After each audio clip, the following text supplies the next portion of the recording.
Herzlich willkommen! Heute im Test die Mercedes E-Klasse.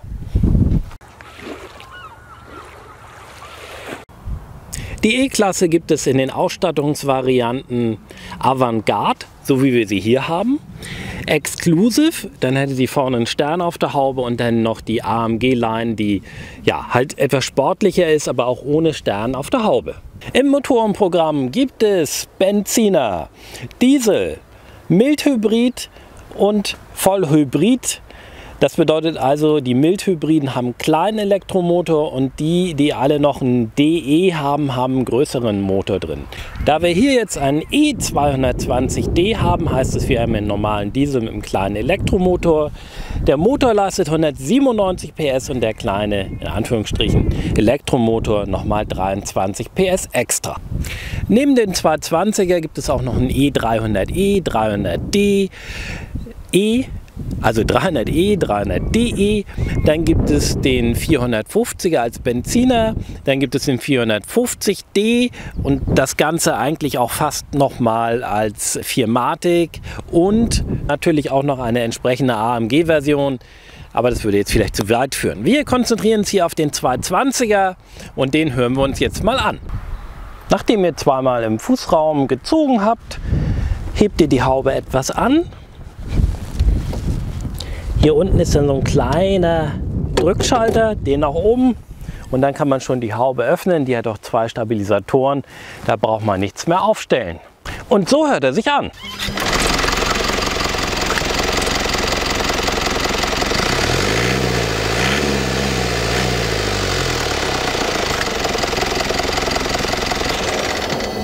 Jetzt geht's nach vorne. Einmal die Griffe ausfahren. Ja, der Einstieg ist wie bei den modernen Autos eigentlich unterdessen die Regel. Die sind da so ein bisschen windschlüpfriger. Da muss man den Kopf halt ein bisschen mehr neigen. Das Ganze wirkt hier sehr aufgeräumt und gut positioniert. Von der Sitzposition bin ich zufrieden. Ich habe den Sitz vorher noch mal ein bisschen vorgestellt und hier ein bisschen in der Kniekehle nach oben gestellt. So denke ich, wird hinten auch etwas mehr Platz sein, aber das schauen wir uns gleich an. Hier in der Türinnenverkleidung, da haben wir im Wesentlichen die Fensterheber, 4 Stück, die Verriegelung, also die Kindersicherung. Hier können wir quasi die Spiegel mit links und rechts einstellen und auch entsprechend anklappen.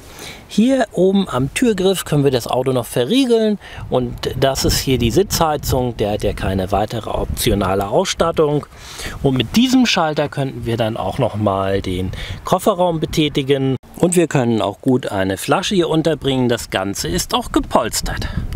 Hier haben wir das Multifunktionslenkrad, also mit diesem Bereich können wir im Prinzip das Cockpit so steuern.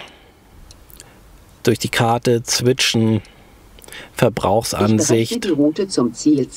Damit kann ich dann hier so durchswitchen, Kartenansicht, System, Verbrauch, ökonomische Anzeige etc. Ich kann auch hier rauf drücken, dann könnte ich zum Beispiel sowas zurücksetzen oder ich gehe auf Home, dann habe ich auch die Möglichkeit, die Ansichten entsprechend anzupassen.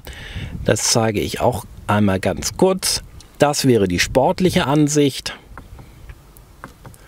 Wenn wir dann wieder auf Home, dann können wir auch auf die Kartenansicht gehen. Dann haben wir auf dem ganzen Bildschirm quasi die Karte, die entsprechenden Angaben, sowas wie die Warnleuchten oder die Tankanzeige. Das wird dann entsprechend aufgeteilt. Dann gibt es noch diese Assistenzübersicht. Da werden dann im Wesentlichen die Sachen angezeigt, wenn ich ein Auto vor mir habe oder wenn ich zu nah an den Spurrand komme etc. Und dann gehe ich nochmal auf Home und auf Service. Dann kann man hier im Prinzip die Reichweite vom AdBlue sehen, dass in 14.900 Kilometern der Service fällig ist. Motorölstand kann man nur bei eingeschaltetem Motor. Also auf jeden Fall kann man hier eine ganze Menge ablesen.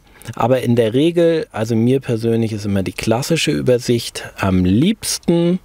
Und da drin haben wir halt auch immer noch mal die optionalen Möglichkeiten, durch die wir so hin und her switchen können. Das hier ist im Prinzip der Distronic-Tempomat. Hier auf der rechten Seite können wir dann das große Cockpit hier in der Mitte steuern. Das ist im Übrigen auch Serie, also das M-Book-System. Und dann kann ich hier auf Home gehen. Dann habe ich entweder diese Übersicht, da kann man auch so hin und her blättern und die einzelnen Sachen aufrufen. Das ist jetzt hier die Navi-Ansicht, die kann ich mal verkleinern. Da kann man auch mal sehen, selbst hier auf dem Land, alles in 3D. Das ist schon ganz beeindruckend. Hier sehen wir zum Beispiel das Krankenhaus in Buxtehude mit Parkhaus etc. Man kann aber auch auf 2D machen oder Nordausrichtung. 3D gibt es hier auch. Über Home kommen wir im Prinzip immer wieder hier zu dieser Ansicht zurück. Und wenn wir jetzt auf das Menü gehen, dann sehen wir hier nicht viel, weil das nicht eingeschaltet ist. Das hole ich einmal mal nach. Ich mache mal die Zündung an. Hier haben wir dann die Klimatisierungsoptionen, die man entsprechend einstellen kann. Hier nochmal Frischluft-Aktivierungsoptionen, über die man hier jetzt entsprechend informiert wird. Dann gehen wir nochmal zurück. Jetzt sehen wir hier Auto 3, also das ist die Geschwindigkeit. Hier haben wir die Temperatur. Die kann man interessanterweise nicht nach hoch und runter machen, sondern nur einfach anklicken und dann hier entsprechend einstellen. Auf der rechten Seite natürlich genauso. Wir haben dann hier die Heckscheibenheizung oder Max, also die wichtigsten Tasten. Hiermit könnte man die Radiosender wechseln und wenn wir hier drauf gehen, dann haben wir im Prinzip so mehr Einstellungsmöglichkeiten. Das ist hier natürlich nicht ganz so viel. Mehrfarbiges Ambiente-Licht, dann gibt es hier auch noch die Helligkeit mit den Zonen, die man koppeln kann und die Ausstiegswarnung, Klima, also dann wird das Ambiente-Licht nochmal animiert, wenn man eine Sachen davon nutzen möchte. Dann haben wir Telefon, Radio, ja, das sind ja im Prinzip die üblichen Sachen, die man da so hat. Das Display ist eigentlich ganz schön, es ist groß, es ist deutlich.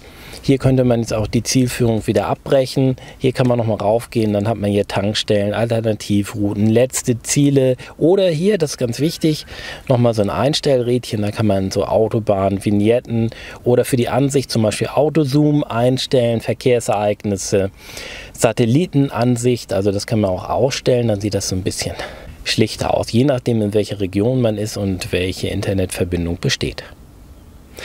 Dann haben wir hier natürlich ein relativ modernes Armaturenbrett sowie ein Handschuhfach, wo auch ein bisschen was reingeht. Das ist jetzt nicht üppig, aber das ist ja völlig in Ordnung. Hier ist noch so ein kleiner Kurzregler für die Lautstärke zum grundsätzlichen Ein- und Ausschalten. Dann haben wir hier noch einen Schalter, mit dem wir ein weiteres Menü aufrufen können. Das ist zum Beispiel manuell schalten, die Parktronik, die Anhängerkupplung, der aktive Spurhalteassistent. Das sind so Sachen, die ich jetzt hier kurz einfach mal aktivieren kann. Der hat auch ein Standardfahrwerk, kein Ermatic, sonst könnte man das hier auch nochmal erweitert einstellen. Hier wählt man nochmal die Fahrprogramme, sportlich, individuell, ökonomisch und Komfort. Danach wird dann entsprechend das Ambiente-Licht angepasst. Wir haben dann noch hier in der Mitte, das kann man auch hier einfach öffnen, das ist ganz komfortabel. Hier kann man dann induktiv laden in der Mitte oder entsprechend Sachen abstellen, also Becher. Wenn man hier raufdrückt, dann wird das nochmal ausgefahren. Und wir haben hier noch in der Mitte, dann kann man hier auch noch was reinlegen. Das Fach ist auch hier mit so einem kleinen USB ausgestattet und das passt eigentlich insgesamt. Wir haben hier drüben im Übrigen auch höhenverstellbare Gurte und wir haben Make-up-Spiegel mit Beleuchtung, abblendbaren Spiegel sowieso und hier ein Panoramadach. Die Kopfstützen kann man auch noch mal hier so ein bisschen individuell einstellen. Da ist hier so ein Drücker und dann kann man die entweder nach vorne oder nach hinten machen. Also wenn die weit vorne sind, sprich am Kopf, dann ist natürlich die Sicherheit beim Auffahrunfall wesentlich höher, weil der Kopf nicht so weit zurückschwingen kann. Jetzt geht's nach hinten. Tür lässt sich gut öffnen, Einstieg, das ist alles völlig in Ordnung. Ja, hier muss ich ein bisschen reinziehen, ich gehe aber parallel auch recht stark runter, das passt. Vorne ist der Sitz auf 1,86 eingestellt, so gesehen habe ich hier gut Platz. Die Türinnenverkleidung ist hier auch relativ modern gestaltet. Der hat ja nicht so viel Ausstattung, aber auch die Ablagefächer, das ist alles gepolstert, das passt. Hier selbst im Innenraum, wir haben hier keine Klimaanlage, aber hier so ein kleines Lufträdchen und eine Art Ablagefach. Ich kann weiterhin hier ganz normal sitzen. Es gibt die Möglichkeit, hier in der Mitte die Armlehne auszuklappen. Und wir haben hier eine Teilung von 3 Einheiten, die kann ich auch alle separat umlegen. Schön gelöst ist auch das mit den Gurten, dass die jetzt hier dran hängen bleiben. So haben wir dann ja quasi hier gleich so eine Art Transportsicherung, beziehungsweise könnten darauf dann nochmal irgendwie zugreifen, auch wenn man das wieder zurückklappt. Die Gurte klemmen nicht ein, das ist sehr schön gelöst. Und ich habe hier in der Mitte auch noch die Möglichkeit, da muss man hier dann oben einmal reingreifen, dann kann man auch die Mitte einfach einmal umklappen. In der Türinnenverkleidung im Fond können im Übrigen auch Flaschen untergebracht werden. Auch der Bereich um den Kofferraum wirkt sehr ausgereift. Also man kann ja nicht nur von vorne öffnen, man kann auch über die Fernbedienung einfach gedrückt halten und dann geht er auf. Und ihr habt es vielleicht bemerkt, er hat gar keine Geräuschentwicklung von dieser Entriegelung. Das finde ich sehr beeindruckend und natürlich auch hier schön, das ist nicht neu, aber dass er im Prinzip hier so runterfährt. Hier links und rechts haben wir die Schalter, um das Ganze umzulegen. Hier ist auch nochmal so eine zusätzliche Matte drin und hier im Unterbereich, da ist auch nochmal ein bisschen Stauraum vorhanden. Also das hier ist nicht nur geräumig, sondern auch durchdacht. Hier macht man das quasi auf. Und dann sehen wir hier die Kofferraumwanne, hier haben wir noch einen Abschlepphaken und dann kann man hier noch ein paar Sachen unterbringen. Interessant ist auch dieser Haken, den man dann einfach nehmen kann und hier oben einhaken. Viel besser und praktischer kann man das ja eigentlich kaum lösen. Und hier drüben sehen wir dann einmal den Haken, um dann da vorne die Bank entsprechend umzulegen. Und dasselbe haben wir dann auch hier drüben. Zack, ist die Ladefläche vollständig vorhanden. Das ist sehr schön gelöst. Wir haben hier in den Seiten, hier drüben auch eine Lampe. Dasselbe auf der linken Seite. Und zusätzlich hier oben am Kofferraum, da ist eine weitere Lampe. Anders als bei der Mercedes S-Klasse kann man nicht von vorne den Heckdeckel wieder schließen. Das muss man entweder hier über die Knöpfe machen oder es geht sonst auch über die Fernbedienung. Einfach länger draufdrücken und dann geht sie entsprechend zu. Was auch ein angenehmes Feature ist, ist die Anhängerkupplung, die man hier vollautomatisch ausfahren kann. Ich drücke und dann taucht sie hier unten einfach auf. Umgekehrt geht es auch. Ich ziehe wieder hier oben den Knopf, warte einen Augenblick und dann verschwindet sie. Hier die Silhouette der Frontscheinwerfer. Hier sehen wir jetzt entsprechend die Rückleuchten.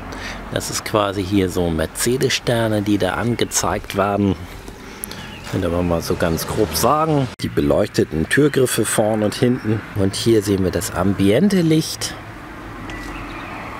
was hier den Innenraum entsprechend auffällt. Hier noch das Armaturenbrett. Und wir sehen, das ist hier alles sehr präzise und schön hinterleuchtet. Ich werde gleich nochmal die entsprechende Karte einblenden, damit ihr das jetzt hier auch nochmal scharf seht.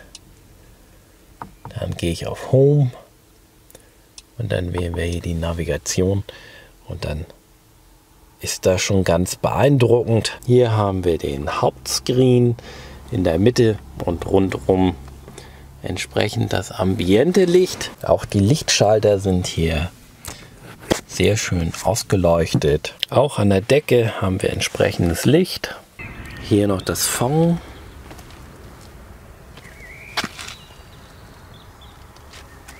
Nun schauen wir uns die E-Klasse nochmal bei Nacht an, sprich wir machen nochmal einen kleinen Ausflug. Wir verlassen hier jetzt gerade die Ortschaft. Ich stelle mal das Fernlicht entsprechend ein. Er ist jetzt auf Automatik gestellt.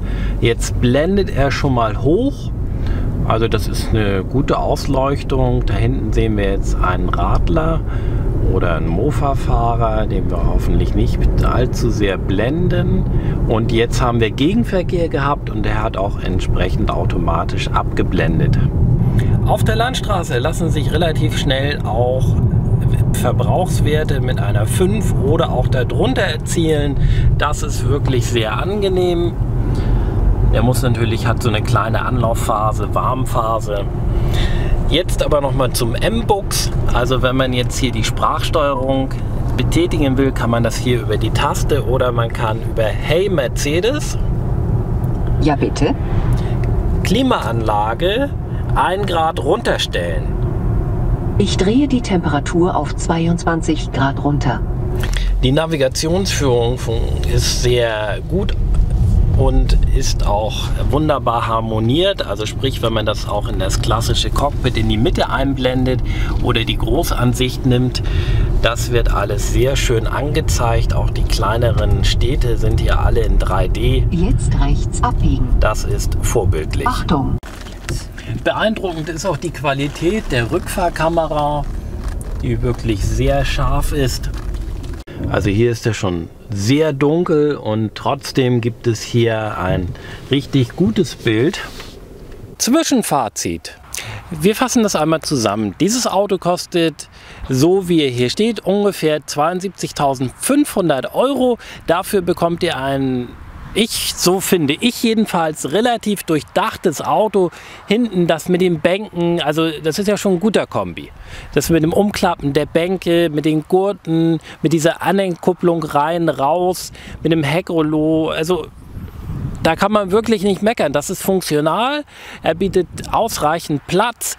Auf der Heckbank könnte es vielleicht ein bisschen mehr sein, aber es ist okay. Damit kann man durchaus leben. Als Familie, denke ich, kommt man damit durchaus zurecht. Im Vergleich, die S-Klasse beginnt irgendwo bei 100.000 € Minimum. Da ist ja noch keine Ausstattung drin, dann gibt ihr vielleicht 150 aus. Ist natürlich ein ganz anderes Auto. Aber das jetzt mal so ins Verhältnis gesetzt. Mit der Lärmdämmung, also er ist ja relativ leise beim Fahren. Die Geräuschkulisse ist gering, man fährt entspannt. Das möchte ich einfach damit sagen. Und dafür ist es ein wirklich gutes Auto. Der Verbrauch stimmt, es ist durchdacht, es fährt schön. Es gibt natürlich die Möglichkeit, dass ihr anstatt den 220er den E450D nimmt. Der hat 750 Newtonmeter, dieser hat 440. Mit 750 Newtonmeter könnt ihr auf der Autobahn etwas schneller beschleunigen. Also nicht nur da, aber da ist es ja entscheidend. Also da bringt es euch einen Vorteil. Hier auf der Landstraße ist das, ja, das ist nicht so entscheidend. Der ist ja nicht langsam. Das kostet allerdings auch über 20.000 € Aufpreis. Dafür kriegt ihr dann noch einen 6-Zylinder, anstatt nur in Anführungsstrichen 4-Zylinder. Aber ich finde, dieses Auto bietet ein gutes Preis-Leistungs-Verhältnis. Schaut ihr euch mal einen gut ausgestatteten Passat 2,0 TDI an, also B8. Noch nicht den ganz neuen, sondern, oder auch den ganz neuen, könnt ihr auch machen. Den gibt es ja auch als 2,0. Da ist das jetzt nicht mehr ganz so viel Unterschied. Ich habe den aktuell nochmal konfiguriert. Da gibt es online 6.700 € Online-Rabatt, Kundenvorteil. Ich weiß nicht warum und wieso das so ist, aber offensichtlich gibt es da auch noch ein bisschen Nachlässe. Und so gesehen, wollt ihr einen wirklich guten Kombi haben, der optimal zum Reisen geeignet ist, und dieses Auto ist ja im Vergleich zur S-Klasse ja auch relativ dezent. Also da kann man eigentlich auch überall mit hinfahren, ohne dass man sich groß Sorgen machen muss. Er wirkt auch vom Handling nicht riesig. Die Hinterradlenkung von der S-Klasse habe ich hier schon so ein bisschen vermisst, aber trotzdem, das passt alles. Also, wollt ihr so ein Kombi haben? Oder wollt ihr euch ein Kombi kaufen in dieser Preisklasse? Schaut euch dieses Auto an. Im Vergleich zum VW Passat 2.0 TDI ist die Mercedes E-Klasse als 220 CDI deutlich höher in der Versicherungseinstufung. Das sollte man wissen und vorher prüfen. Vergleicht es auch gern mit anderen Autos, aber ich denke, das Anschauen lohnt sich. Das ist natürlich immer Geschmackssache.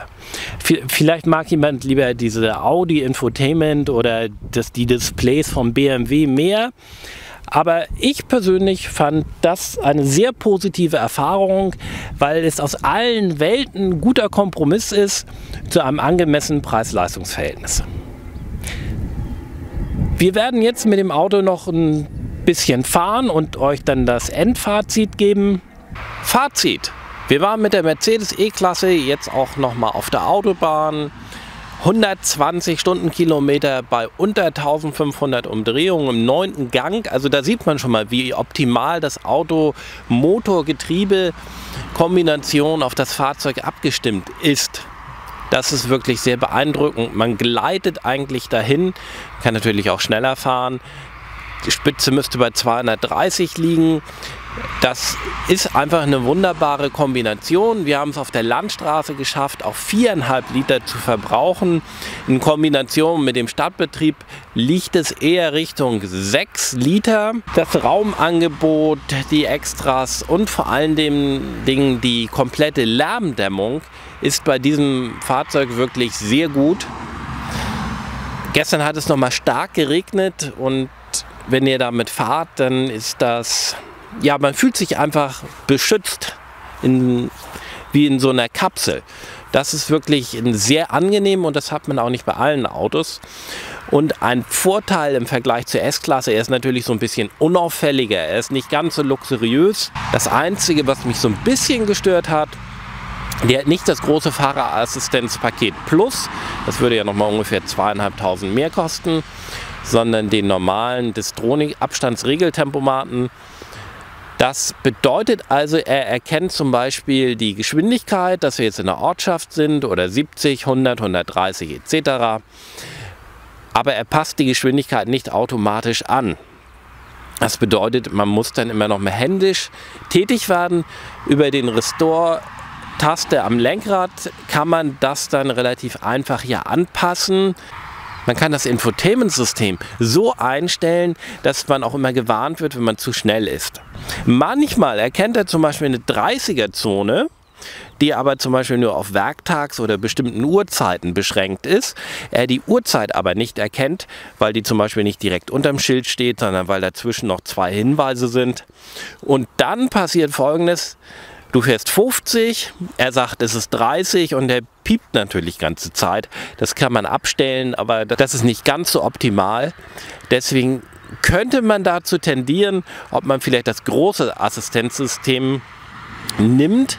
Ich gehe mal davon aus, dass das dann die Schilder besser erkennen kann. Ich hoffe, das Video hat euch gefallen. Wenn ja, gebt uns gerne einen Daumen nach oben.